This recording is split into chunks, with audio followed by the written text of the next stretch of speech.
လက်အုပ်ချီပြီးနောက်ကညီညီလေးဆိုကြအနန္တ၅ပါးကိုရှ िख ိုးပါ၏ဗျာ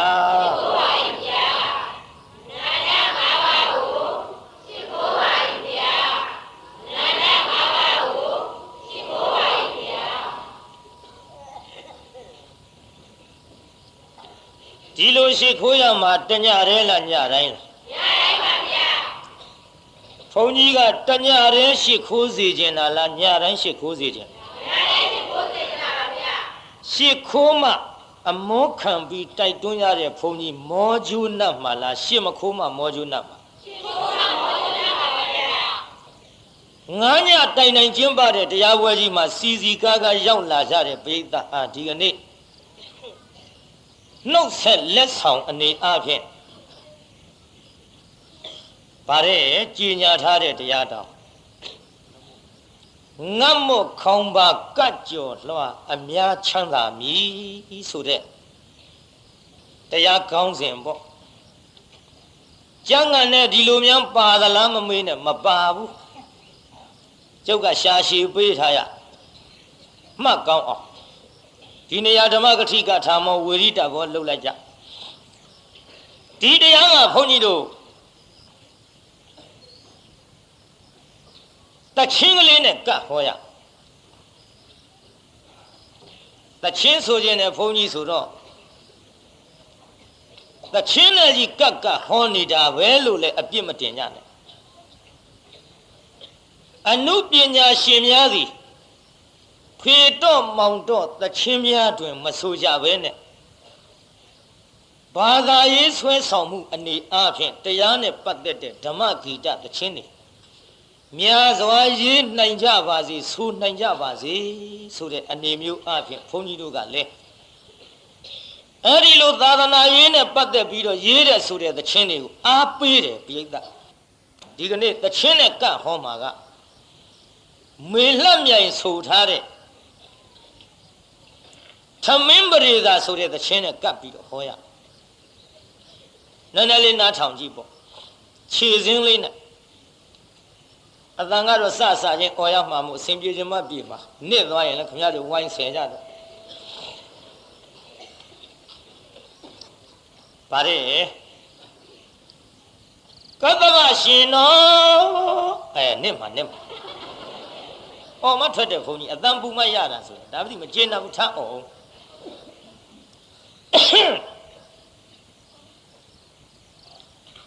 ကတ္တဗရှင်တော်ဖယားနဲ့ဒီရစတာနော်ကိုရမရှင်တော်စัจ जा ဒါဘာပြောတာတချင်းဆိုနေတယ်လောက်တင်မမှတ်နဲ့ကတ္တဗမြတ်စွာဘုရားနဲ့ဂေါရမမြတ်စွာဘုရားဒီနှစ်စုရဲ့အကြားမှာလို့ဒီလိုဆိုထားတယ်ဗါတဲ့ကတ္တဗရှင်တော်ဖယားနဲ့ကိုရမရှင်တော်စัจ जा သာသနာပအချင်းအခါမှာစိတ်တင်အောင်တို့များနောက်ကငါအတန်လေးပြပြီးဘလောက်ဟန်ကြလိုက်ဒီတိုင်းလာတကူပြီးတော့ဗါတဲ့ဘာရနှစ်ပြီးတထေခေါ်တွင်တယ်မင်းတကတထေကြီးနဲ့စန္ဒဗရုမဇနီးတို့ဟာသာတော်တနည်းဆရာတထေနဲ့သူမနာဒေဝီကျင်းဖဲလို့သာကျွန်းတော်ပုံနာတို့မှာအလုံးငါဥစုပေါင်းနေထိုင်ကနားထောင်စမ်းပြိဿ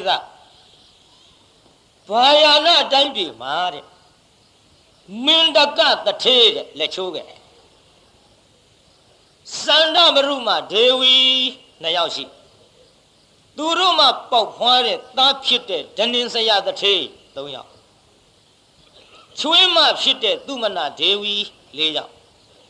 ကျွန်းပုံနာဘယ်နှယောက်တော့ဘုန်းကြီးပြောမယ်မှတ်စမ်းပါမင်းတကတထေးကြီးစန္ဒဗရုမဒေဝီဘယ်ကြောင့်မနော်မင်းတကတထေးကြီးစန္ဒဗရုမဒေဝီ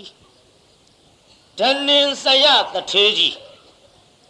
သူမနာဒေဝီကျွန်းပုံနာဘယ်နှယောက်တော့ဒီတစ်ခေါက်ပြောဦးမယ်ဘယ်၈ယောက်တော့ဟဲ့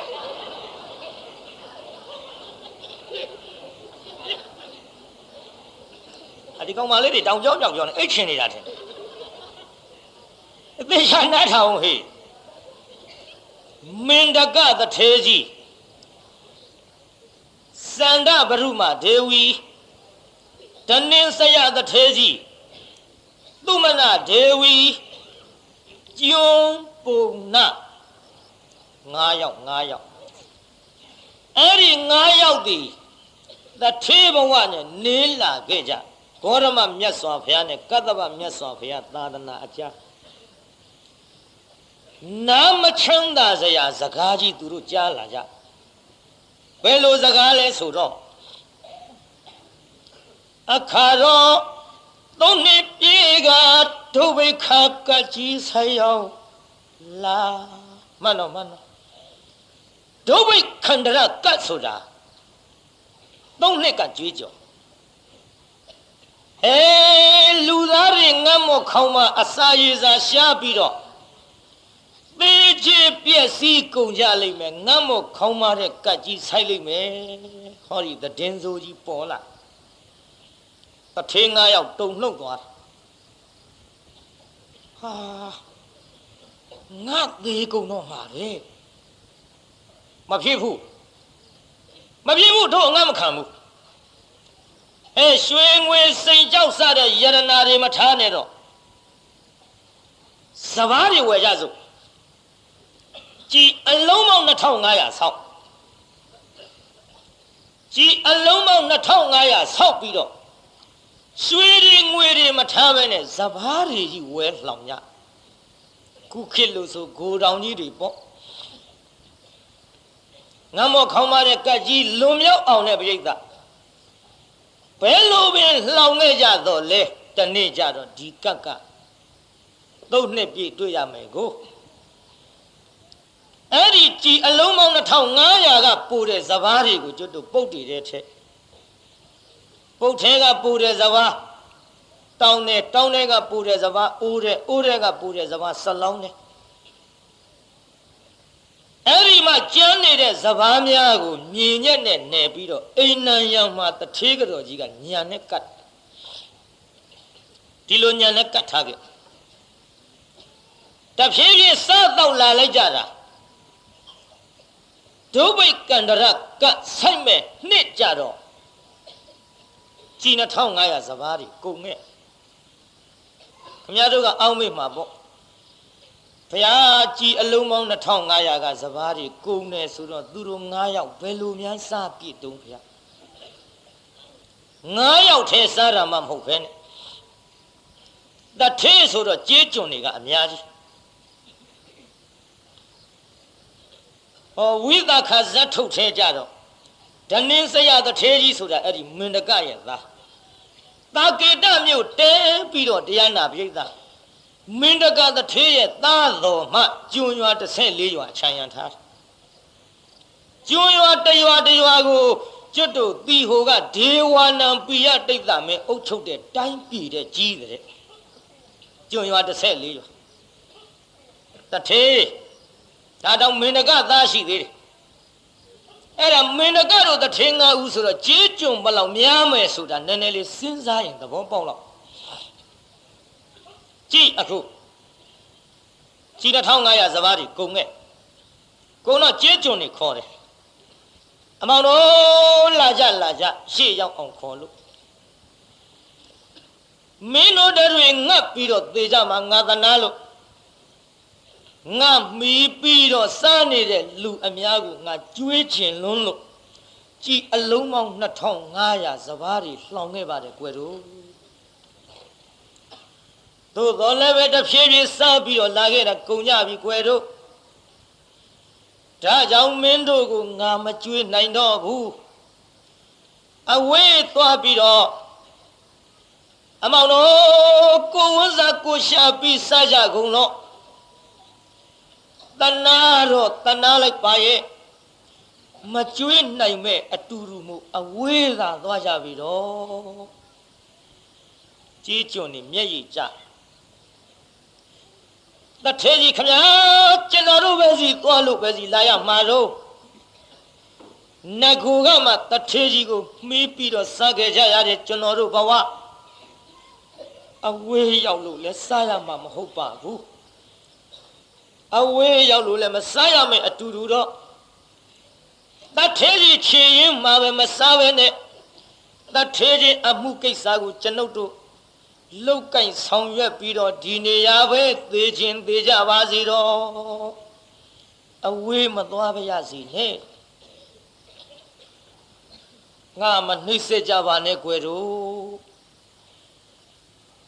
မင်းတို့ရှိနေမှာတော့မကြွေးပဲနဲ့လဲငါဒီအမှုတွေမခိုင်းရပါဘူးဘိုးတော်ကတထေးမကြွေးနိုင်မဲနဲ့တော့ငါမခိုင်းရဘူးတဲ့ငါခိုင်းတာကိုလုပ်ရင်ထိုက်တဲ့ထိုက်တန်တဲ့ကျွေးမွေးမှုတော့ငါပြုကျင်တာပဲမကြွေးနိုင်မဲအတူတူတော့မင်းတို့သွားကြပြီးတော့ငါစိတ်ဆင်းရဲအောင်မနှိမ့်ဆက်ကြပါနဲ့အဲ့ဒီကြတော့လေအရှင်သခင်ကိုတနာလာသွားပါရစေခမညာတဲ့တထေးကြီးသွားပါရစေဆိုပြီးတော့တထေးကြီးနဲ့တထေးကတော်ကြီးရှေးခိုးပြီးတော့အဝေးသို့ထွက်ကြရှာသည်တထေး9ယောက်ပဲစားလာခဲ့ကြသူတို့9ယောက်ပုတ်ထဲကအိုးထဲကတောင်းထဲကဒီလိုစားလာခဲ့တထေးကတော်ကအိမ်နံရံကိုမြင်ညက်နဲ့ညံနဲ့ကတ်ထားတဲ့စပားတွေကိုရေကလေးနဲ့ကျင်လိုက်တော့9ယောက်စားလောက်တော့ရအဲ့ဒီစပားလေးလူခိုးမှစိုးရင်လို့အိုးတဲ့ထဲပြီးဇလောင်းမုံလေးနဲ့ပိတ်ပြီးမြေကြီးတဲ့တွင်းတူးမြုပ်ထားဆိုတယ်နော်စပားကိုမြေကြီးတဲ့မြုပ်ရတဲ့ဘဝပေးစာကြီးခုခမည်းတော်တွေစပားကိုဒီလိုများအိုးကလေးတဲ့ထဲပိတ်ပြီးတော့မြေကြီးတဲ့မြုပ်ရသလားပြိဿမဟုတ်ပါဘူးဗျာဘယ်မြုပ်ရမလဲငတ်မော့ခေါင်းပါတဲ့ကတ်ကဆိုင်မှမဆိုင်ဖဲနဲ့ဆိုင်မှမဆိုင်ဖဲနဲ့မြုပ်ရဘူးခမည်းတော်တို့ဘောဆန်နေစပားတွေဒါကြောင့်တရားနာပရိသတ်ကြီးဟိုခမည်းတွေတော့ခမည်းတော်လိုမဟုတ်ကြပဲနဲ့မြေကြီးတဲ့မြုပ်ထားကြောက်စရာကောင်းတယ်နော်ပရိသတ်ကြီးငတ်မော့ခေါင်းပါတဲ့ကတ်ဆိုင်လာလို့ရှိရင်ယောကန္တရကတ်နောက်ကလိုက်ရဲ့လိုက်မှာဘောစားတဲ့အစာမှမစားရတော့မစားတဲ့အစာတွေစားလာမဖြစ်တဲ့ယောဂါတွေဖြစ်လာလို့အဲ့ဒါယောကန္တရကတ်နောက်ကလိုက်ရဲ့ကြောက်စရာကောင်းဒါရီလားလို့ဆိုတော့မဟုတ်ဘူးငတ်လာရင်ဒုပိကန္တရကဖြစ်လာရင်သတ္ထန္တရကလည်းပါလာနိုင်တယ်ငတ်မရှက်တဲ့ကြိုက်မရှက်တဲ့ပြီးတော့ပါတယ်ငိုက်မရှက်သုံးပါငတ်လာပြီဆိုရင်တောင်းလိုက်မယ်တောင်းလို့မရရင်ခိုးလိုက်ခိုးလို့မရရင်လူကြလိမ့်မယ်လူလို့မရရင်တတ်လိမ့်မယ်တဲ့ဘိယသာလူချင်းတတ်တဲ့တတ်ထန္တရကဒုဗိကန္တရကစငတ်လာရင်လူချင်းတတ်တဲ့ကတတ်ထန္တရမစားတဲ့အစာတွေစားလို့ယောဂန္တရကနာယောဂတွေများပြီးသေးကုန်ကြအမှန်တန်ကြောက်စရာကောင်းကြည့်အခုစပားမြေကြီးတဲ့မြုပ်ထားရငတ်မော့ခေါင်းပါတဲ့ကတ်ကြီးကြောင့်ဒီကနေ့တော့တထေးကြီးကပြန်လာတဲ့ဘုရင်ထံက တထေကတော်ကြီးရဲ့ဘာလေးများစားစရာရှိတော့အော်ပုတ်ထဲအိုးတဲ့တောင်းတဲ့ဆလောင်းတွေကစဘာတွေကုန်ခဲ့ပြီလေတော်အမြင်ပဲဒါပေမဲ့လို့ကျုပ်အိမ်နံရံကိုမြင်ညက်နဲ့ကတ်တဲ့စဘာလေးတော့ကျင်ထားတာရှိတယ်9ယောက်စာလောက်လူခိုးမှဆိုလို့ကျုပ်မြေကြီးတဲ့တွင်းတူးမြုပ်ထားတယ်တော့အဲ့ဒီစဘာလေးသွားဖော်လိုက်စဘာလေးတွေထောင်းဖုတ်ပြီးအခွန်ချွတ်လိုက်တော့တခွက်9လမယ်လောက်ပေါ့ဗျာရလားတခွက်ဆိုတာနှိုးစီဘူး4လုံးရှိ9လမယ်ဆိုတော့9လုံးရှိ9ယောက်စာလောက်ရတယ်ဆိုကြပါစို့အဲ့ဒီ9ယောက်စာလေးကိုပြောတယ်တထေးကြီးတဲ့ထမင်းရဲ့လို့စားရင်တော့တနတ်ထဲစားပြီး9ရက်ပြည့်သေးယုံရှိတာနောက်ထပ်မျောလင်းချက်ထမင်းမရှိဘူးဆံပြုတ်လေးကျူတော့ရင်တော့ကျွတ်တို့နတ်ပေါင်းများစွာတောက်ရလိမ့်မယ်ဆံပြုတ်ဖဲတောက်မလားထမင်းမဲ့စားမလားထမင်းမဲ့စားကြမှာတယ်ကွယ်ဆံပြုတ်မတောက်ချင်ဘူးဒါနဲ့ထမင်းချက်လိုက်ထမင်းကြက်တော့တထင်း9ယောက်စားမလို့တရားနာပြိဿဟန်ပြညပကံများလေးတွေနဲ့ခူးပြီးတော့တထင်း9ယောက်လဲစားမလို့ပြင်ပြီးပါလေရောလာပြီပြိဿကြီးဗါတဲ့ခုသချင်းလေးကပြစ္ဆေကဗုဒ္ဓရှင်မြတ်ကြွားများလို့အလှကံဝင်ရောက်လာခုမစားရင်သေးနောက်မင်းသေရမှမလွယ်ပါခွန်နှစ်ရက်မြတ်လာအသက်ရှင်မှုအရေးဆိုတာလေအဲ့ဒီလိုပြစ္ဆေကဗုဒ္ဓကြွလာပြီအနန္တမူလှိုင်ဝကတပိတ်တော်ကြီးပိုက်လို့ပြစ္ဆေကဗုဒ္ဓအရှင်မြတ်ကြွလာတော့လေမြင်မိတထေးကြီးဟာအလှကံပုဂ္ဂိုလ်ကြွလာပြီဟဲ့မင်းတကမင်းနောက်ဘဝကပြုတ်တဲ့ဒါနမစင်ကြယ်လို့ဒီဘဝပစ္စည်းချမ်းသာတဲ့တထေးဖြစ်တော်လဲကြည်အလုံးပေါင်း2500စဘာတွေကုန်ခဲ့တာပေါ့ဒီကကြီးကြုံရတာမင်းပြုတ်တဲ့ဒါနဟာမတန့်ရှင်းလို့ဖြစ်ရဒီဘဝငါစားမဲ့တဏ္ဍာမစားလဲသေမှာစားလဲ9ရက်ပြည့်သေမှာသေမဲ့အတူတူတော့မင်းမစားနဲ့လှူတော်ပြစ္ဆေကဗုဒ္ဓအရှင်မြတ်ကမင်းလှူတော်ဒီထမင်းတနပြင်နောက်ထပ်မျောလင်းစရာမရှိဘူးဒါတောင်အလှကံပုဂ္ဂိုလ်လာတာခေါင်းမကြည့်ဘူးခေါင်းကြည့်ရလားပြိဿမေးရအောင်တောင်ငူမြို့ကပရိသတ်ကြီးကိုအလှကံပုဂ္ဂိုလ်လာတော့ခေါင်းမကြည့်ဘူးလားဥစတိလာတို့လာတော့ကောကြာလီကံကြာညိုကံတို့လာတော့ရောမကြည့်ပါဘူးခေါင်းမကြည့်လို့လှူလိုက်ကြတာမနေ့က2000ကျော်တရားနှစ်ည9000လောက်တော့အသာလေးနဲ့ရမယ်မြို့ခုနှစ်ကလာပြီးတော့ဘုန်းကြီးလျှောက်တယ်2000တော့ကျော်လောက်ပြီဖျားမနာသေးဘူးအစောကြီးလှူထားတယ်ခေါင်းမကြည့်ဘူးဟောဒီမြို့ကသူ့ဓမ္မပရိယတ္တိစာပြန်မွေးကြီးကျင်းပစဉ်အခါတုန်းကတည2000ကျော်3000ကျော်ကျုပ်အလှခံတာဟောဒီစာပြန်မွေးကြီးအတွက်ခမရတို့ဝိုင်းလှူကြတာဒီလေရွှေဆန်းတော်မြတ်စွာဘုရားအတွက်ဆိုရင်လှူလိုက်ကြတာ3000ကျော်သွားခေါင်းမကြည့်တဲ့မြို့ဆိုတော့အလှကံဘုန်းကြီးတွေကလည်းတိုက်တွန်းရပါကြိုးစားပြီးတော့လှူကြအခုဆောင်းကိစ္စနဲ့ပတ်သက်ပြီးတော့တန်ဃာတော်အပါ90ကျော်ရှိတဲ့သူတို့မှာပရိယတ္တိစာပြန်မွဲကြီးကိုစာဖြေကြမယ်စာပြန်မွဲဝင်ကြမယ်စာသင်သားတွေအတွက်လဲတောင်ငူမြို့ကပြစ်မထားကြနဲ့ဆုံးအုပ်ကလေးတွေတာဝန်ယူကြပါတနေ့စာတနေ့မနှဲရှာစားရတဲ့လူတွေကိုတော့ဖြင့်ရှိပါစေတော့ပင်ပင်ပန်းပန်းစားကြရှာရတဲ့လူတွေကိုတတ်နိုင်ကြတဲ့တိုက်ကြီးဓာကြီးအင်ကြီးသွမိုးကြီးတွေနဲ့နေကြတဲ့တောင်ငူမြို့ကချမ်းသာကြတဲ့တရားတော်မတွေကဒီတန်ဃာတော်တွေပြစ်မထားကြပါနဲ့အားကိုးရတယ်နော်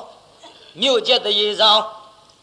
ဒီတန်ဃာတော်တွေရှိလို့ဒီစာပေပရိယတ္တိတွေ မပြောက်ပြက်အောင်ထမ်းဆောင်ကြလို့ခမည်းတော်တွေသိရနာရကြားရတယ်တတ်နိုင်သလောက်ဖောက်တယ်ချတယ်ခမည်းတော်မှန်ရလားပြိဿကြီးဒါကြောင့်လူကံပုဂ္ဂိုလ်များလာလို့ခေါင်းမကြီးဘူးဆိုတော့လေကျုပ်ကတိုက်တွန်းရပါတယ်ကြိုးစားကြပါဒါကြောင့်ဘုန်းကြီးလေဟိုဆွမ်းအကျိုး၅ပါးဆိုတာတောင်တရားနာပြိဿဟောခဲ့ဘူးပါလေဟောခဲ့ဘူးလားပြိဿကြီးအဲဆိုကြည့်စမ်းမနောက်ကသက်ရှိစင်လာကျုပ်တန်ကအရေးတဲ့ကတ်ကတ်မအော်လို့ပါဆိုကြမှာသက်ရှိစင်လာချမ်းသာကြဖို့အမှန်တကယ်ခွန်အားနဲ့ပညာကျွယ်အလုံးမြတ်တဲ့အလှပါကွယ်အလွန်မြတ်တဲ့အလှပါကွယ်ခွန်အားနဲ့ပညာကျွယ်မြတ်ဖယားဒီသနာသေချာမဆန်း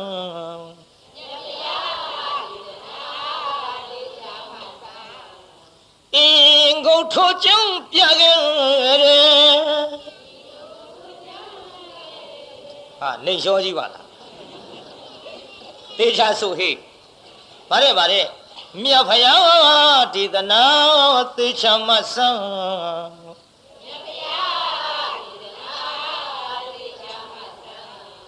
အင်းကိုထိုးကြောင်းပြခဲ့တယ်ဟုတ်ပြီငါးပြသောအကျိုးတရားကို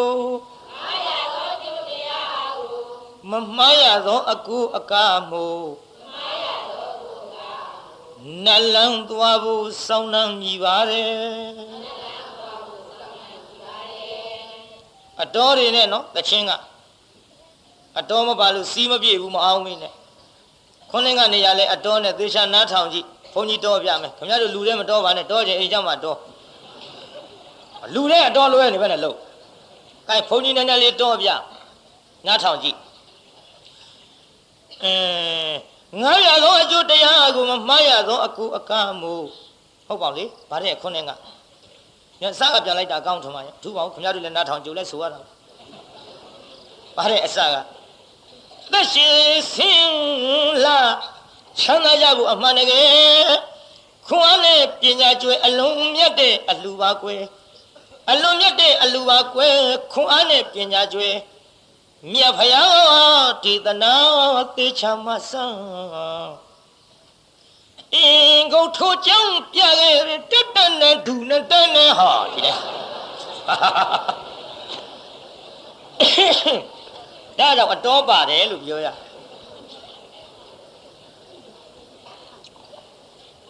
ဆိုတော့ငါးပြသောအကျိုးတရားကို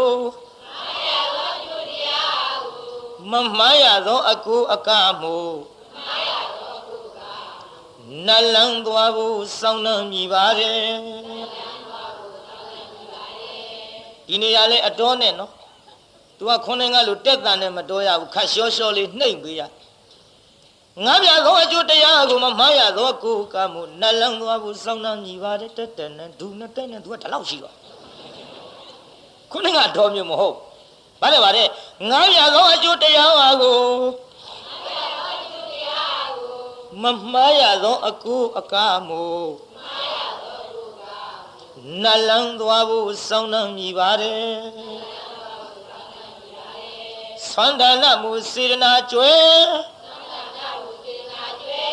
လူရန်ညဖို့နှိုးစောပါရောဟောဗျာ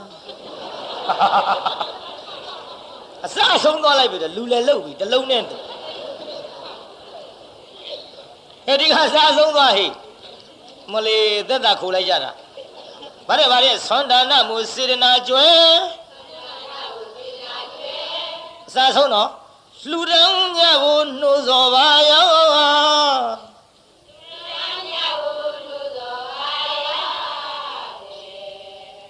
ဘလောက်ဟန်ကြတောင်ငူမြို့ဆိုတာအထူးပြောစရာမရှိလို့ဘာတွေပဲဆိုဘာတွေပဲပြောဘုန်းကြီးအပေါ်မှာ ဆရာတော်သံဃာတော်ရှင်မြတ်များနဲ့တကွာလူကြီးမိဘတွေခွင့်လွတ်ပြီးသားမို့လို့ကျုပ်ကလည်းຫນွယ်စိုးဆိုပြီးတော့ဟိုဟာဆိုပြတရားဆိုပြတရားလွန်နဲ့ရောက်တက်တယ်လည်းမလုပ်ပါနဲ့ဒီပရိသတ်ကြီးဒီလိုမှမလုပ်ပြန်ပြေးကုန်မှာမို့ဒါလေးတွေနဲ့ဆွဲဆောင်ပြီးတော့ဆွမ်းကြိုးလူငယ်ကလေးတွေတောင်အောင်မြောက်အောင်ဆိုမဲ့အစားဒီလိုသချင်းလေးဆိုရင်တန်မိုးရှိအသက်ရှိခြင်းအစင်းလာခြင်းချမ်းသာကြီးခြင်းခွန်အားကြီးခြင်းပညာကြီးခြင်းမှန်ရလားပရိသတ်ကြီးဆိုကြည်သားမှာတက်ရှိစင်းလှချမ်းသာရဗလဉာဏ်ပညာဘယ်နှပါတော့၅ပါးဆန်းကျူ၅ပါးရှိဒါကြောင့်ဒါလေးကိုဘုန်းကြီးကဆိုပြရ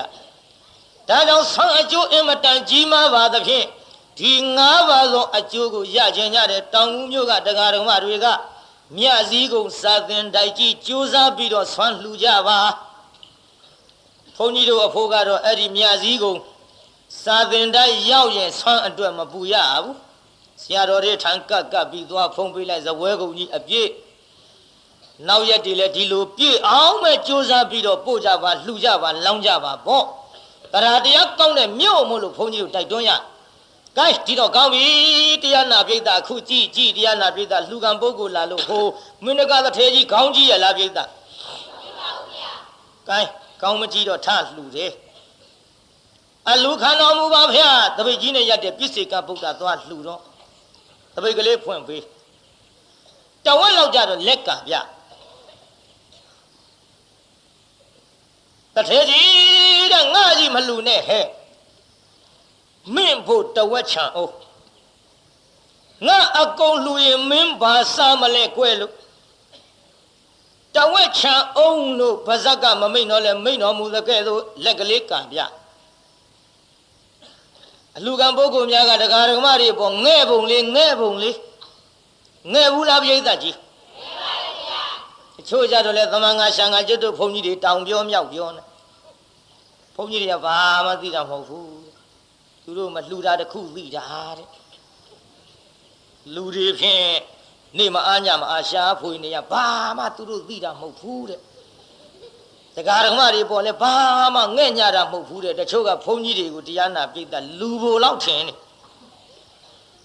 တောင်ပြောမြောက်ပြောနေတချို့တရားတွေကများပြောသေးဒုံလမ9ရက်ဝတ်တာတောင်3ရက်တစ်ပိုင်းနဲ့ကိစ္စချောတဲ့လူတွေကမင်းပြင်းဘုန်းကြီးဝတ်ပါလားကွာဘုန်းကြီးတွေလူပြင်းကြစကားများကြည့်ရှုပြောကြစမ်းလွဲတဲ့ထင်လို့ပြောနေမလွဲပါဘူးဘုန်းကြီးဘဝမလွဲပါဘူးတရားနာပြိဿလွဲတဲ့ထင်ကျွတ်တို့ကစမ်းကြည့်လို့ပဲမှာခဲ့သူများလူတာလက်ဆေးအသာ၌စားတာလွဲတယ်ဆိုရင်ကိုင်းယောက်ျားတွေအကုန်လုံးသင်္ကန်းဝတ်ကုန်မှာပေါ့ဗျယောက်ျားတွေအကုန်သင်္ကန်းဝတ်ကုန်ကိုင်းမိန်းမတွေဘယ်နဲ့လုံးမလို့ဗျဘလူရှာချွေးမလို့ဗျဒါပြောတာလွယ်တာမှတ်လို့သူတို့ပြောနေတန်ဃာတော်အရှင်မြတ်များစီဝိနည်းတော်သိက္ခာပုဒ်တွေကိုထမ်းပြီးတော့မလှုပ်သားမလှက်သားလွယ်ဘူးဗျတသွေးတဲ့တသန်နဲ့တညီတဲ့သိက္ခာပုဒ်တွေဆိုအတူထမ်းဆောင်ရဝိတ္တသင်္ကန်းကြတော့ကြည်အောင်ဝိနည်းတော်နဲ့အကိုက်ခမရတို့လိုအင်ကြီးလက်ရှိဝတ်လို့မရဘောင်းမီကြီးဝတ်လို့မရခေါင်းလောင်ကြီးစွတ်လို့မရပေါ့လေခေါင်းလောင်ဝတ်တဲ့ခေတ်ဆိုတော့ပြောရလွယ်ရမဟုတ်ဘူးဒါကြောင့်တရားနာပိဋကကြီးတန်ဃာတော်တွေကိုအမှတ်မထင်ငါတို့မငယ်ဘူးမသိဘူးတရားဓမ္မတွေရဲ့ပေါ်မှာအလိုက်မသိဘူးလို့တော့ထင်မသေးပါနဲ့အခုအလှကံပုဂ္ဂိုလ်ကငဲ့ဘုံကိုကြုတ်ပြောနေတယ်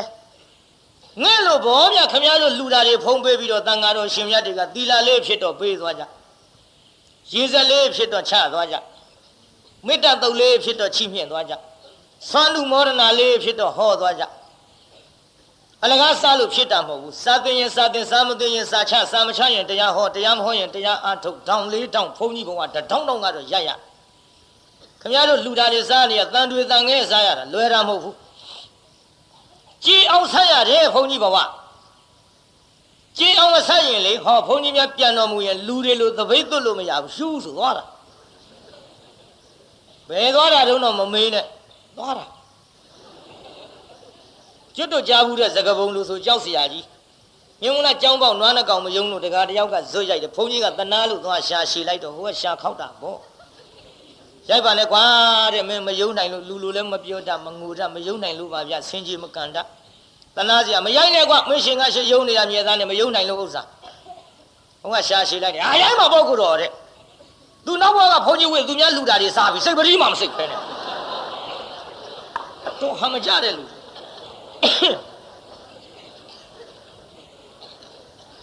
ဘုန်းကြီးသေးတော့နွားဖြစ်တဲ့အတိုင်းပဲ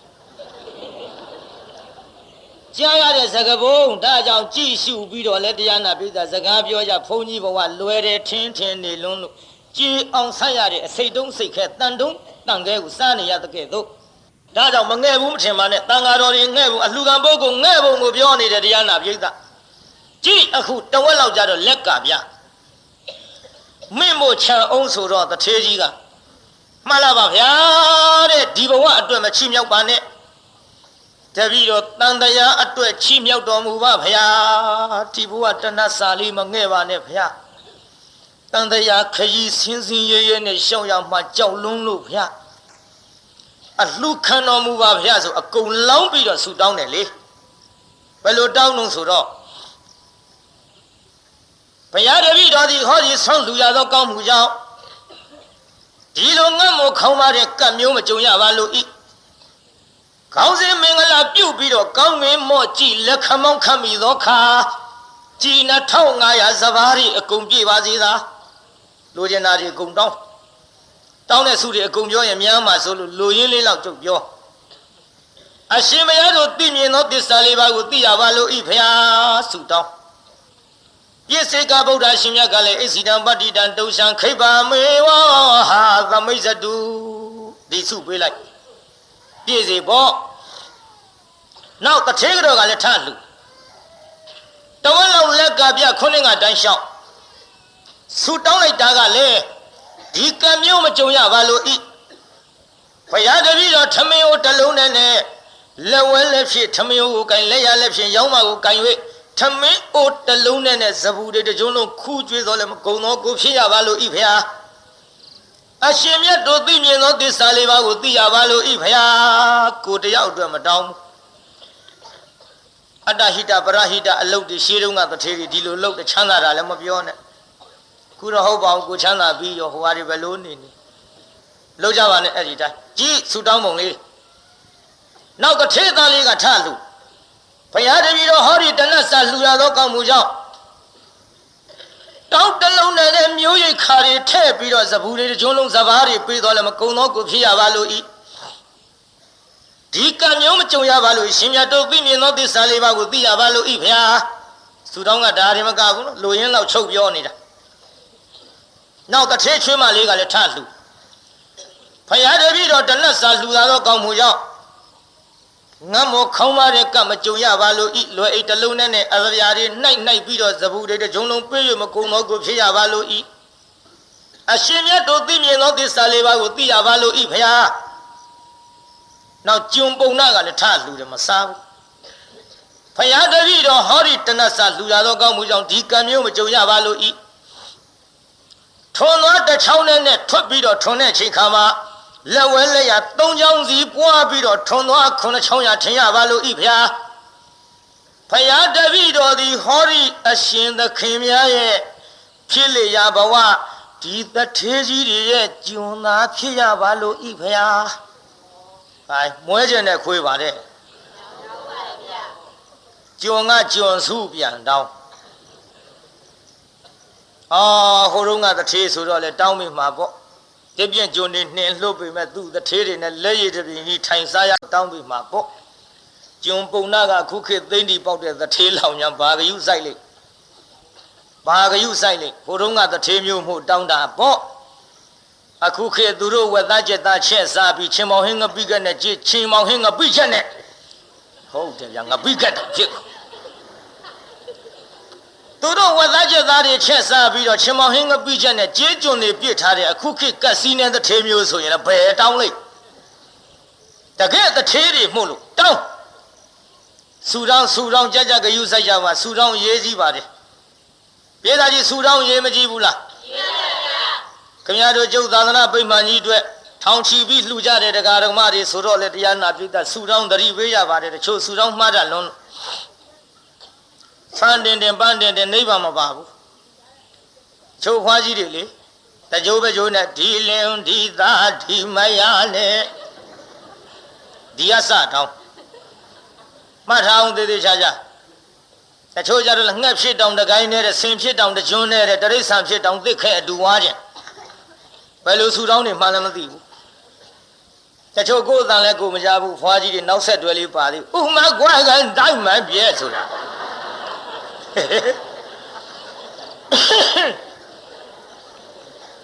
တဲ့လူကသေးကုန်ပြီဥပါမကွဲကျင်သေးဘူး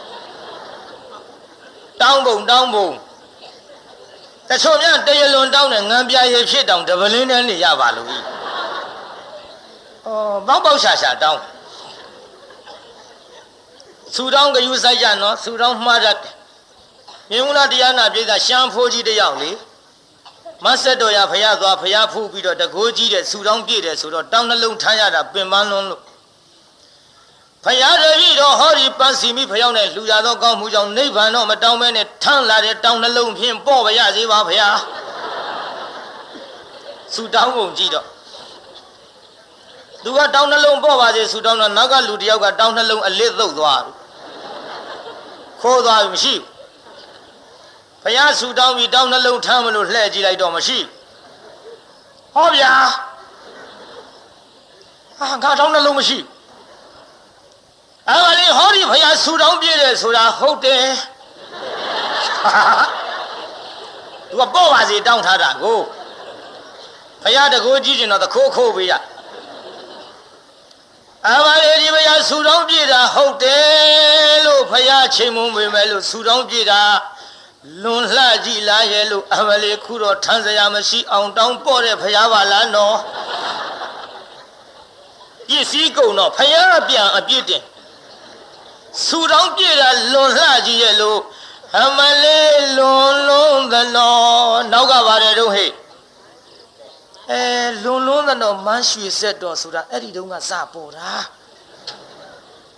ဆူတောင်းပစ္စည်းကုန်လူပန်းနဲ့တော့ဆူတောင်းမှားရဲ့ဒါပေသည့်တရားနာပြည်သားဆူတောင်းကြောင့်လဲကိုတော်လေးတစ်ပါးတော့မြဲသွားဘူးလေရန်ကုန်မှာကိုတော်လေးတစ်ပါးကငါမှားစားရှိကုန်မှားတော့တော်ပြီတဲ့ဘုန်းကြီးဘုရားနေရတာလူထွက်တာကောင်းတယ်ပြင်းစရာကောင်းဘယ်နဲ့မိုးလင်းချမ်းစီဆုံးကန်ထွက်ဆုံးကန်ပြန်လာညောင်းနဲ့ဆုံးခံရတာလေးသပိတ်လဲစီလောက်ပိုက်ရိုက်စားပြီးစားတဲ့စားကျက်တရေတမောအိတ်ညစားပြန်မနဲ့မိုးလင်းဆုံးကန်ထွက်သွန်စားတပိတ်ဆေးကြောမောက်စားတဲ့တရေတမောအိတ်စားကျက်ညစားပြန်မနဲ့မိုးလင်းဆုံးကန်ထွက်စဉ်းစားလက်ဆက်သက်တဲ့ဘုန်းကြီးကခြာလဝတ်လဲနော်တော်ပြီပြင်းနဲ့ထွက်တာကောင်းတယ်ဒါပေမဲ့လို့ရွှေတကုံဖယားဝတ်ပြုတ်ပြီးမှငါထွက်မယ်ဆိုပြီးတော့ဖယားဝတ်အပြုတ်သွားတာလူထွက်မဲ့နေ့တက္ကမတယောက်ကလည်းကိုတော်လေးလာတာမမြင်ဘူးဖယားရှေ့ထိုင်ပြီးဆူတောင်းဖယားတပည့်တော်ဟောဒီပန်းစီမိဖယား၌လှူဒန်းပြီးတော့ဖယားတပည့်တော်သည်ရှေ့ခိုးရသောကောင်းမှုကြောင့်ဒီဘဝကစပြီးတော့နောက်နောက်ခါမှာဖုံးကြီးလူတွေများနဲ့ဖြင့်ဘယ်ဘဝကမှဘုရားနဲ့ဟောဗျာဘာလဲသူဆူတောင်းတာလူထွက်မလို့ဒီကလာတာတက္ကမနောက်ဘာတွေတောင်းအောင်မလဲလို့ထနာထောင်တော့လေဒါပဲဖယားတပည့်တော်သည်ဟောဒီပန်းစီမိဖျောင်း၌လှူဒန်းပြီးတော့ရှ िख ိုးရသောကောင်းမှုကြောင့်ဖယားတပည့်တော်သည်ဘုန်းကြီးလူတွေများနဲ့ဖြင့်ဘယ်ဘဝကမှဘဝတောင်ချီလိုက်တက္ကမဒီဘုန်းကြီးလူတွေတဲမုံတော်ပြီကွာထွက်ဘူးဆိုပြီးတော့ရန်ကုန်ကိုတော်လေးတစ်ပါးမြဲသွားဘူးတဲ့တက္ကမဆူတောင်းကြောင့်အဲ့ဒီလိုဆူတောင်းမျိုးတော့လေအတော်သားပရိသတ်ကြီးဒါကြောင့်တရားနာပရိသတ်ကြီးဆူတောင်းမှကိုဆိုရင်လို့သတိပေးနေပါသည်ကိုင်းဒီလိုနဲ့တထေငါဥတရားနာပရိသတ်လှူတော့ပြည့်စေကဗုဒ္ဓကပြည့်စေလို့ဆူပေးပြီးပြန်ကြွဒီကလည်းတရာပလဝဟိုကလည်းတရားနာပရိသတ်ကြီးတကော80ပတ်နဲ့ဆိုတော့နန္ဒမူလှိုင်ဝကြွသွားလိုက်တာသပိတ်တလုံးတည်းနဲ့ပြည့်စေကဗုဒ္ဓအရှင်မြတ်900ကိုထုတ်ပြီးကတ်လိုက်တာဖုံးပေးလို့မကုန်နိုင်အောင် ဒါတွေကိုမြင်ရတော့တရားတရားကသိအာကြီးဝမ်းမြောက်ကြတာပေါ့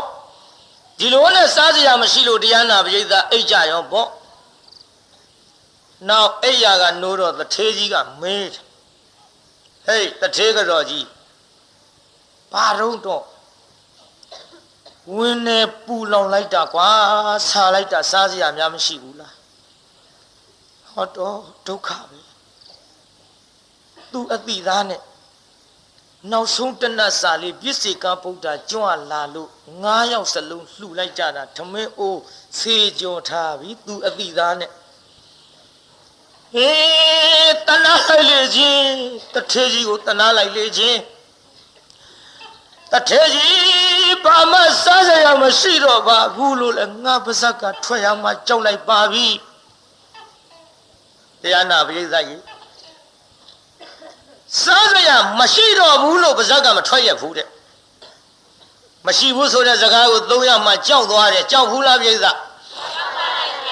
ခမရတို့လည်းနောက်မရှိဘူးဆိုတဲ့စကား3ယောက်မှကြောက်တော့မလားပရိသတ်ကြောက်ပါဘူးလူလိန်နေရှိရသားနဲ့လိန်လိန်ပြောဘာဖြစ်မရှိဘူးဘာဖြစ်မရှိဘူးမြင်မလားတရားနာပရိသတ်တို့လေတဲ့ဈေးမသွားရသေးလို့တနတ်စာလောက်ကျက်သွန်လေးငရုတ်လေးချီးပါလို့ဆိုတော့တို့တောင်တနတ်စာရှာချင်းရမှာဘာဖြစ်မရှိဘူးပြောတယ်ခင်ဗျားတို့မထာတော့သေချာမရှိဘူးဆိုတဲ့စကားသုံးရင်လုံးပါပြီးတော့ခင်ဗျားတို့မွဲကုန်လိမ့်မယ်ရှိရသားနဲ့မလိန်ကြနဲ့မှန်ရလားပရိသတ်ကြီးဇဘူရိတ်နမိတ်ထွန်းတဲ့ကျွန်းနဲ့ဘာမှလို့နမိတ်ထွန်းတဲ့ကျွန်းမြခမရတို့ဟိုတုန်းကပြောနေကြလွန်ခဲ့တဲ့နှစ်တွေကဘယ်နဲ့တော့ဟိစီးပွားရေးဆိုမစားတာပါဘူးကွာခမရတို့စကားတွေနဲ့ခမရတို့ပဲမစားတာပါဘူးကွာအလုံးအလုံးနေပြောပါတယ်တယောက်နဲ့တယောက်တွေ့လို့နှုတ်ဆက်တာကအစငါတူမပဲကလာတော့ကျမဈေးရလာတယ်ငါတူမချမ်းသာပါစီတော်တော်လေးချမ်းသာပါစီတော်ကောင်းမှုလားပြိတ္တာမေဘယ်လာတော့ဟဲ့ငါတော့လာတယ်ကွာချမ်းသာပါစေကွာတကယ်ချင်းလည်းချမ်းသာပါစေကွာကောင်းမှုလားကောင်းပါဗျာနောက်တယောက်နဲ့တယောက်တွေ့ရင်ဘယ်လိုပြောတော့ချမ်းသာပါစေဘယ်လိုပြောမလို့ချမ်းသာပါစေခုတော့ဟုတ်ပါအောင်တယောက်နဲ့တယောက်နှုတ်ဆက်တာကစားမင်းမသေးသေးပဲကိုကွာမသေးလို့တွေ့နေမှပြင်တောင်ပြောမြောက်ပြောနေအတိတ်ပဲမရှိတဲ့စကားကြီးလျှောက်သုံးကြနမိတ်ထွန်းတဲ့ကျွန်းတော်တရားနာပြည်သားဇဘူရိတ်တောင်ကျွန်းဘာမှလို့တော့မရိတ်သားမြင်မလားအယူတော်မင်္ဂလာတို့လက်ဖြတ်ဇက်ဖြတ်ရှာဖြတ်အင်မတန်နမိတ်ဖတ်ရဲဘရင်ရှိအုပ်ဆောင်ကြီးနဲ့အုပ်ထားဘာမှမမြင်ရဘဲနဲ့ဖွင့်မကြည့်ဘဲနဲ့ဘာကောင်ရှိတုံမေးတယ်ဗျခမရတို့ကျွတ်တို့ဘဲနဲ့လှုပ်ဖြေမလို့ဟိုမှာကြည့်တရားနာပြည်သားနမိတ်ကြည့်လိုက်တော့လမ်းဆင်တွေ့ခဲ့ဟောဆင်တော့အုပ်ဆောင်နဲ့အုပ်နိုင်ဆင်းနဲ့တူတာဘာရှိတော့ဝက်ဘာကောင်လုံးမေးတာဝက်သားဆိုတော့လည်းကြွားကြကြီးဝက်နဲ့တူတာဘာရှိတော့ကျွဲအင်းဖြစ်နိုင်တဲ့အုပ်ဆောင်တဲ့ကျွဲမှန်လားပါကျွဲရှိကြောင်းပါဗျာဟဲ့ပြင်းပြဗျာကျွဲတော့မှန်နေပြီကွမှန်လားပါဘယ်နှကောင်ရှိတယ်ဆိုတာရှင်းဆက်ပြီးစင်မေးတော်မူပါဗျာဟဲ့အယူတော်မင်းလားဘယ်နှကောင်တော့ဟဲ့မေးလိုက်လမ်းတွေ့ခဲ့တဲ့ဆင်က3កောင်တွေ့ခဲ့တော့မှန်လားပါ3កောင်ရှိကြောင်းပါဗျာရဲကြီးနမိတ်ဖတ်ဖြေကျွက်ကတကောင်နဲ့အုပ်ထားတာ3កောင်ဆိုတော့ဟာမဟာဖွင့်ဆိုပြီးဖွင့်လိုက်တော့ကျွက်မကြီးကအဲ့ဒီထဲတင်ကျွက်ကလေး2កောင်မွေးနေဟော3កောင်နမိတ်ထွန်းတဲ့ကျွန်းဘာမှလို့ပြီးတော့ဘရင်ရှိရွှေကုတ်အေးလေးချတာလက်နဲ့ဆမကြည့်ပဲနဲ့အချိန်မလောက်ရှိတုံးမေးတော့လေလမ်းစင်တင်းကိုကတ်တီကျိုးနေတာတွေ့ခဲ့တဲ့နမိတ်နဲ့ဖြေချလိုက်တဲ့ကတ်ကျိုးဆိုတော့မှန်လားပါကိုကြသားရှိကြောင်းပါဗျာချေကြီးတရွေးသားမရော့ဘူးနမိတ်ထွန်းတဲ့ကျွန်းတော်ကောင်းတာလေးတွေကြည်သုံးကြတရားနာပြည်သားကောင်းတာလေးတွေကြည်ပြောကြခင်ဗျားတို့ကနမိတ်မရှိတဲ့စကားတွေအလွန်သုံးဒါကြောင့်တယောက်နဲ့တယောက်တွေ့ရင်ငါတူမှာချမ်းသာပါစေတော်တော်လေးချမ်းသာပါစေရှင်ကောင်းလားဟဲ့ကောင်းပါလေဗျာဘာကြီးချမ်းသာပါစေငါတူလေးလည်းချမ်းသာပါစေကွာကောင်းမှုလားကောင်းပါလေဗျာဘုန်းကြီးပြောလို့ချမ်းသာပါစေဆိုပြီးဘိုက်ထဲကသေပါစေဆိုတဲ့စိတ်ကြီးနဲ့လည်းမလုံနဲ့ အဲ့ဒါအပေါ်ပဲတရားနာပြိဿတကယ်မေတ္တာစိတ်လေးတွေမွေးလို့မေတ္တာမိုးကြီးရွာရင်ဟဲ့ဒုတိုင်းပြည်ချမ်းသာတယ်ဆိုတာမြေကြီးလက်နဲ့ခတ်တာကလွဲလိမ့်မယ်ဟဲ့တခုခန်းနေရင်ဒီလိုလက်ထည့်ပြောပါသေးတာမေတ္တာခေါင်းပါတဲ့လူတွေဆိုတော့မြေကြီးလက်ခတ်တာကလွဲလိမ့်မယ်တခုခန်းနေရင်ဆိုတာမထည့်လို့ဖြစ်ကုန်မဖြစ်ဘူးတော့ကြဂတိကတ္တကမြေကြီးလက်နဲ့ခတ်တာမလွဲဘူးလို့ဘုန်းကြီးကပြောတော့ကွာဆိုပြီးကန်ကျမ်းစင်မော်ရိုက်လွဲမှာပေါ့တခုခန်းနေတာကိုကတိကတ္တဖြစ်မှာစိုးလို့ဒါကြောင့်တရားနာပိဋကကြီးမေတ္တာတရားကိုထားကြစမ်းပါနမိတ်ရှိတဲ့စကားကိုသုံးကြစမ်းပါနမိတ်ဆိုတာပြတ်တတ်ကျုံမကွေးသွားတရားဟောမနှစ်ကကားခွေးနှစ်ခါတိုက်တန်ကြိုးရောက်လာတယ်တပည့်တယောက်ကအဖေသေးတယ်တပည့်တယောက်ကအမေကြီးသေးနမိတ်ဘာမှလို့ဒါကြောင့်ခွေးများမတက်အောင်ကြည့်မောင်းပါကွာလို့တရဝါတဲ့ခွေးတိုက်တာတော့မကောင်းဘူးလို့ကတတလုံးတဲ့ခွေးသေးရောကွာမလုံးနဲ့ကွာခွေးတိုက်ကားနာတယ်လို့အင်မတန်ဆိုးတဲ့နမိတ်ကွာလို့ကြုံဘူးတာတရားနာပိဋကဒါကြောင့်တရားနာပိဋကကြီးကောင်းတဲ့စကားကိုရွေးသုံးကြစမ်းမှာဟိုမှာမရှိဘူးဆိုတဲ့စကားကိုပြောရမှာတထေးကတော်ကြီးကြောက်နေပြီကြောက်ဟုတ်လားပိဋကကြောက်တော့မရှိဘူးမပြောချင်လို့သူလဲအမြင်မဲ့ကိုင်းထမင်းအိုးလေးငါယူပြမယ်ဆိုပြီးတရားနာပိဋကရေထမင်းအိုးလေးပြမယ်ဆိုပြီးမိဖို့တဲ့ဝင်သွားထမင်းအိုးလေးကအလိုလိုပြည့်ထမင်းနဲ့ပြည့်နေတဲ့တရားနာပိဋကဟောတော်မလီငါစိတ်ထင်လို့လားတရေတွေများကြလို့ထမင်းမြင်လိုက်တော့ငါနေတာကိုဟောတော်တအားပြေးပြီးကြည့်လိုက်တော့ဟဲတော်ဟောတော်အားသိနေတာထမင်းနဲ့မြင်ရတော့ထမင်းနဲ့ပြည့်နေပါဘောလားတထေးကြီးတော့စားရပြီဆိုပြီးတော့လက်ကလေးနှစ်ဖက်နဲ့ထမင်းုံနှခမ်းလေးမပြီးထေးကြီးပြီးတောင်ပြီးဦးတရောသောဘာနဲ့ဝမ်းသာလုံးတထေးကြီးတောင်ပြီးဦးထေးကြီးတဲ့တော်သေးခွေးကြီးများထွက်သွားဒုက္ခမှားတာစကားကထေးကြီးဆိုပြီးတော့ဟဲ့ဘာလို့မင်းပြီးသားခေါ်တာဘယ်လိုဖြစ်လာတာတော့ဘယ်လိုဖြစ်ရမလို့တော့ဒီမှာလေကျုပ်ကထမင်းအိုးဆေးကြောပြီးတော့ထားတဲ့ကိစ္စအဲ့ဒါမရှိဘူးမပြောချင်လို့ထမင်းအိုးပြမလို့ဝင်သွားတာအခုထမင်းနဲ့ပြည့်နေပြီတထေးကြီးရဲ့ဟာဒါဖြင့်တို့ပြုတဲ့ကုသိုလ်ဒါနဒိဋ္ဌဓမ္မအကျိုးပေးပြီဒိဋ္ဌဓမ္မတဲ့နော်ဒါကြောင့်တချို့ကလည်းပြောကြပါတယ်ခုခေတ်ဘုန်းကြီးတွေလှူတယ်ဆိုတော့လက်ငင်းအကျိုးပေးတယ်လို့တချို့ကပြောတယ်မယုံဘူးတဲ့တို့များဒိဋ္ဌဓမ္မအကျိုးပေးပါဘူးပုံနာတို့ကြတော့ရှင်တုံးရှင်ခဲတွေလက်ွက်ထဲကရွှေဖြစ်တဲ့မဟာတို့ယရနာမိုးရွာတဲ့ဆွန်ကလေးတနတ်ကတ္တာတို့ဖြစ်နေတိုင်းလှူနေတာဘာမှမဖြစ်ဘူးတဲ့ခင်ဗျားတို့ဖြစ်တာသိမှမသိပဲနဲ့ခင်ဗျားတို့လက်ငင်းအကျိုးပေးပုံကြုတ်ပြောလက်ငင်းအကျိုးပေးတာကိုသိခြင်းရင်သံဃာတော်တွေကိုပင့်ပြီးတော့ဆွန့်ကပ်ကြည့်စမ်းပါပေးသားကြီးသံဃာတော်ဆွန့်ပင့်ကတ်တဲ့ဆိုရင်စားနေကြငရုတ်သီးချင်မောင်ဟင်းငပိချက်နဲ့ကြီးကပ်ပါမလားကပ်ပါဗျာမကတ်တော့အရင်လုံးကချင်မောင်ဟင်းငပိချက်ကိုစားနေကြတဲ့ပို့ပြီးတော့ကျက်သားဟင်းလေးဖြစ်တော့ထူးထူးဆန်းဆန်းချက်ကြသည်ချက်ဖူးလားပြိဿကျက်သားဟင်းလေးချက်ကတ်တော့သံဃာတော်တွေကအကုန်လုံးတဒုံးမှမချမ်းမဲနဲ့ဖုံးပေးသွားနိုင်မလားဖုံးပေးမသွားနိုင်ရင်ကျက်သားဟင်းနဲ့ဆွန့်ကတ်တဲ့နေအဲ့ဒီကျက်သားဟင်းစားရမှလက်ငင်းအကျိုးပေးသည်ကျုပ်တော့လိမ်မျိုးပြောတော့မှာဟာဒီမြာစီကိုဇာတိ၌ကဆရာတော်ဥဒိဋ္ဌာနဲ့တကွာသံဃာတော်ပင့်ပြီးတော့အလျင်းသိရဆွန့်ကတ်ကြည်စမ်းမှအကျိုးပေးပုံနဲ့ပေါ်လာလိမ့်မည်တဘောပေါက်ရလားကျွတ်တို့ခစ်လက်ငင်းပေါက်ရလားပြိဿကြီးအဲဒါဖြင့်ဆွမ်းနာကကြကြည်တရားနာပိဋကကြီးအဲ့ဒီလိုသူတို့ဟိုတုန်းကလှူရတယ်ဆိုတာကပုဂ္ဂလတံပရာပြေဆုံးတကိုပြည့်စေကဗုဒ္ဓယဟန္တာဖရာဆိုတာကတော့အကျိုးပေးမြဲကိုပိဋကခုကျွတ်တို့လှူတယ်ဆိုတာကတော့ကျွတ်တို့ကလည်းခမရတို့နဲ့နည်းနည်းလေးကွာတာဟုတ်တယ်ပူထုစဉ်ကြီးပဲခမရတို့လည်းပူထုကျွတ်တို့လည်းပူထုကြားပူရင်ထူရင်ပူရင်နဲ့ဒီလိုသေးကုန်မဲ့အမျိုးတွေဆိုတော့ဟိုပုဂ္ဂိုလ်ကြီးတွေလှူတာတော့အကျုံးပေးပဲဘူးပေါ့ဒါပေမဲ့လို့ကျွတ်တို့ခက်လက်ငင်းရတော့ခုနကပြောသလိုကြက်သားနဲ့ကကြက်သားဟင်းစားရမှာသေချာပေါက်ပါဗျာကဲကြည်တရားနာပိဋကရေအခုဒီလိုလှူပြီးတော့ လက်ငင်းအကျိုးပေးတာတွေတွေ့ရတော့ဟေးကုသိုလ်ဒါနထိုကုသိုလ်ပြန်ပြီးတော့စုံစမ်းကြပါစို့စုံစမ်းကြကောင်းစင်မင်္ဂလာပြုပြီးတော့ကောင်းကင်မော့ကြည့်လို့တထဲကြီးလက်ခမောင်းခံမိသောခါကြီး2500စပါးတွေအကုန်ပြည့်တော်သည်ပြေကုန်မိသားကြီးတထေကတော့ကလည်းပဲတရားနာပြိတ္တကြီးအဲ့ဒီထမင်းအိုးလေးတစ်လုံးနဲ့ရောင်းမှလည်းခုပြီးတော့စပူတွေတစ်ချုံလုံးကျွေးလိုက်တာမကုန်နိုင်ကျိုးပေးကုန်ပြီပြိတ္တလက်ခမောင်းခတ်တာနဲ့စပါးရင်ပြေဘူးလားပြိတ္တခမည်းတော်လည်းလက်ခမောင်းခတ်ယုံလေးနဲ့စပါးတွေပြည့်ခြင်းမူလားပြိတ္တပြေပါဗျာခါဒါဖြင့်လက်မောင်းပြုတ်ကြယုံရှိ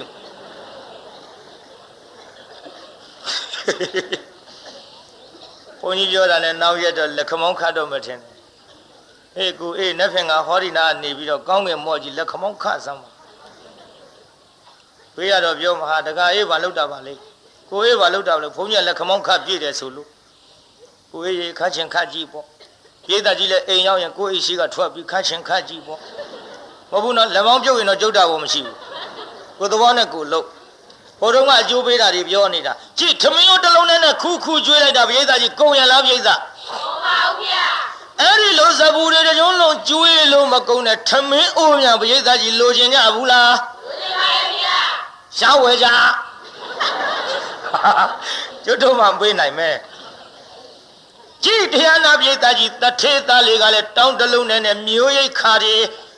စပူတွေတကြုံလုံးပေးတာမကုန်နိုင်တော့တောင်းတလုံးနဲ့မျိုးရိတ်ခါပေးလို့မကုန်တဲ့တောင်းမြန်ရရင်လေကျုပ်လျှောက်ပြီးဝေလိုက်ခြင်းနဲ့မျိုးအတွက်ခက်တဲ့တောင်သူကြီးတွေကိုလည်းမရှိတော့ဘာမှတတ်နိုင်ဘူးကိုကမရှိတော့သူများနှခေါင်းနဲ့အသက်ရှူပိတ်မှန်လေးစောက်တာတောင်သူများအလှခံနေရတဲ့ဘုန်းကြီးဆိုတော့ဘာမှတတ်နိုင်ဘူးဟောတထဲချွေးမလေးကလည်းလိုအိတ်တလုံးနဲ့အသပြားတွေနှိုက်ပေးလိုက်တာမကုန်နိုင်ကုန်ရလားပြိဿကုန်ပါဗျာကုန်ဘူးပြုတ်ကျိုးပေးနေတာနော်ဒီထက်ကျွန်းပုံနာကြီးကလည်းထွန်သွားတစ်ချောင်းနဲ့ထွက်ပြီးတော့ထွန်လိုက်တဲ့လက်ဝဲလက်ရ3ချောင်းစီပွားပြီးတော့ထွန်သွား9ချောင်းရထင်းတဲ့ဒါကြောင့်ခုခေတ်ထွန်သွား9ချောင်းတက်နေကြတဲ့ပုံနာကစတာနဲ့ဒူပါရဲ့တရားနာပြိဿပုံနာကစတာနဲ့ဒူပါရဲ့အဲ့ဒီလိုတစ်ချောင်းနဲ့များ9ချောင်းရထင်းတဲ့ထွန်သွားပြိဿကြီးလိုချင်ဘူးလားလိုချင်ပါရဲ့ဗျာထဲဆက်တင်ငှားစားဘယ်အဲ့ဒီထွန်နဲ့ကောင်းတာပေါ့ထဲဆက်နဲ့ဆိုတော့လူကအသာထိုင်လိုက်ယုံပဲဒီတော့ဆင်းပြေတာပြိဿစက်မှုပညာထွန်းကားလာတဲ့ခေတ်လက်မှုပညာမဟုတ်တော့ဘူးမှန်လားပြိဿကြီးမှန်ပါဗျာဒါကြောင့်တရားနာပြိဿကြီးအဲ့ဒီလိုအကျိုးပေးပြီးတော့တတ်သေးဖြစ်ယုံနေမှာက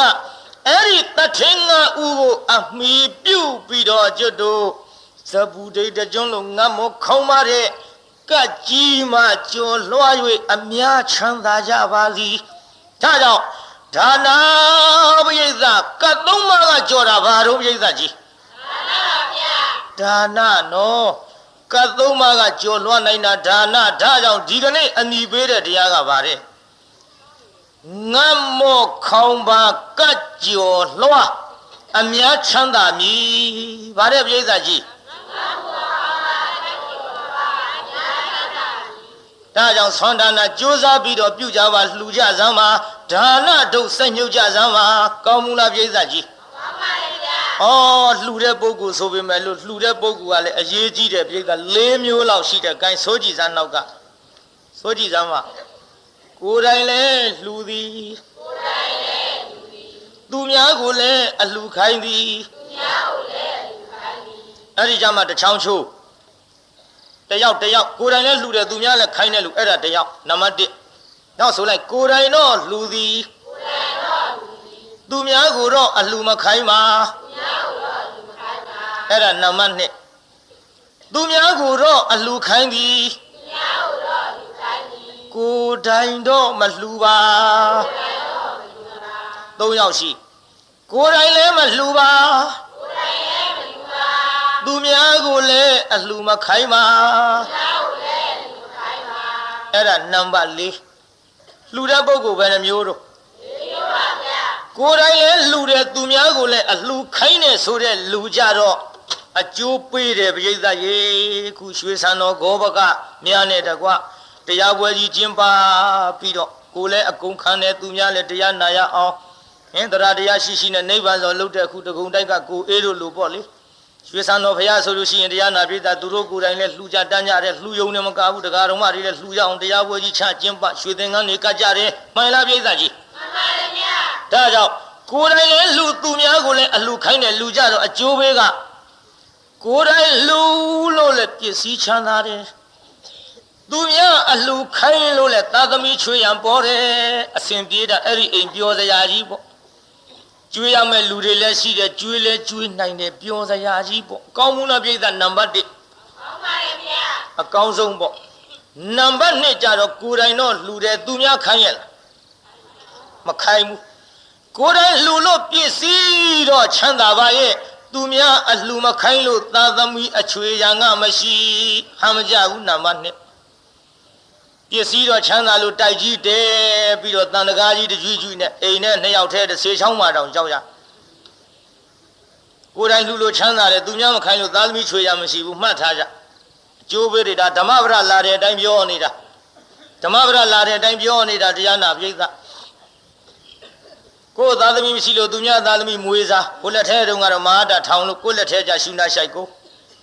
နေမကောင်းလို့ဆေးတိုက်ဖို့ပြုတ်တာပဲကြုံပေဘူးတရားနာပြိဿသူများမခိုင်းလို့သာသမီချွေရမရှိဘူးအထီးကြောင့်ဘဝနဲ့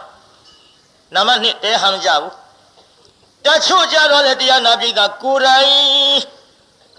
မလှူပေးမဲ့လို့သူများတော့ခိုင်းတယ်သူများလှူပြီးတော့ကိုယ်တိုင်မခိုင်းတဲ့နံပါတ်3လှူကြတော့တရားနာပြိဿကြီးသူများခိုင်းလို့သာသမီချွေရနေကတော့ဘောပါရဲ့ကိုယ်တိုင်မလှူလို့စားစရာကမရှိဆင်းရဲလို့မွဲပါတယ်ဆိုမှသာသမီတွေကတဖြုတ်ဖြုတ်ဆင်းရဲတော့ကလေးတွေကြိမ်ဆဲတယ်ဒီတော့သေချင်းစိုးနဲ့သေကုန်ပါမသေးဘူးရမာတာထောင်လို့ဘယ်လန်းထွက်နေနေ RTP ဝင်မဆောင်ဘူးသေဘူးအကျိုးပေးတယ်ဟာမကြဘူးပြိဿမွဲလေသာသမီပေါ်လေဒါနတော့ဘုရားဟောတဲ့အတိုင်းပြောနေတာဥစ္စတိကလောက်ကြဟောနေတာမဟုတ်ဘူးကိုယ်တိုင်လည်းမလှူဘူးသူများကိုလည်းအလှူမခိုင်းဘူးဆိုတဲ့လူကြတော့သာသမီချွေရလည်းမရှိစားစရာလည်းမရှိမဟာမြတ်မုနီဘုရားကြီးမြောက်မုတ်ချွင်ခေါက်ဆိုတာမျိုးတွေနံပါတ်4အဆိုးဆုံးပေါ့ဒါကြောင့်တရားနာပရိသတ်ကြီးလှူတဲ့ပုဂ္ဂိုလ်4မျိုးတို့တွေနံပါတ်1ရဲ့2ရဲ့3ရဲ့4ရဲ့အဲ့ဒီနံပါတ်4မျိုးပဲနံပါတ်ကြိုက်တော့လူလေဒီအကောင်းဆုံးကြိုက်နောက်ကလူတွေနံပါတ်4ပြန်ကြိုက်ဖြည့်ကိုနံပါတ်ကိုတတ်ကြပရိသတ်ကြီးနံပါတ်4မျိုးထဲမှာအလှပုဂ္ဂိုလ်4မျိုးထဲမှာဘယ်နံပါတ်ကြိုက်တော့အကောင်းဆုံးရွေးကြိုက်နံပါတ်1ကြိုက်ရင်နံပါတ်1နဲ့တူအောင်လုပ်ရလိမ့်မယ်နံပါတ်1ကြိုက်တဲ့လူတွေဆိုတော့လက်တစ်ဖက်ကအိတ်ထောင်နေနိုင်ကိုယ်တိုင်လှူဖို့လေကြံတဲ့လက်တစ်ဖက်ကနီးတဲ့လူပြစ်မထားခဲ့တဲ့ဟိုမှာဇပွဲကုံကြီးသွားပြီးတော့ကြုံကြိုက်တုံးလှူကြည့်ကြဆိုသူများခိုင်းကျုပ်တရားတော့ဆင်ပြေနော်ငွေများများရမယ်တရားပေါ့လေဒါကြောင့်နံပါတ်1ကြိုက်လို့ရှိရင်တော့ကိုယ်တိုင်လဲလှူသူများလည်းခိုင်းကြပါနံပါတ်1ဖြစ်အောင်သာကြိုးစားကြပြီးတော့ခိတ္တရဆိုင်လို့ဟာဗတိုင်းပေးမယ်ငတ်မောခေါင်းမှာကတ်ကြော်လွှာအများချမ်းသာစီဆိုတဲ့တရားဟာတစ်ထေးဖြစ်တဲ့နေရာမှာဏီကုန်းပြန်ချုပ်ပါတယ်ဗျာဒါကြောင့်ဗမာတွေကမမေ့မလျော့မပေါ့မဆာတော့တတိတရားဖြစ်တံပါရိထမိမိတို့ရည်မှန်းသမျှလွယ်လင့်တကူရှိလို့မပင်ပန်းကြပါဘူးဆိုရင်ဖြင့်နောက်ပိုင်းလုံးငန်းဆွေးကဇတ်တော်ကြီးမနာကြခင်တတ်ဆွမ်းသမျှကြိုးစားပြီးတော့လူထောင်နိုင်ကြပါစေကုန်သတည်း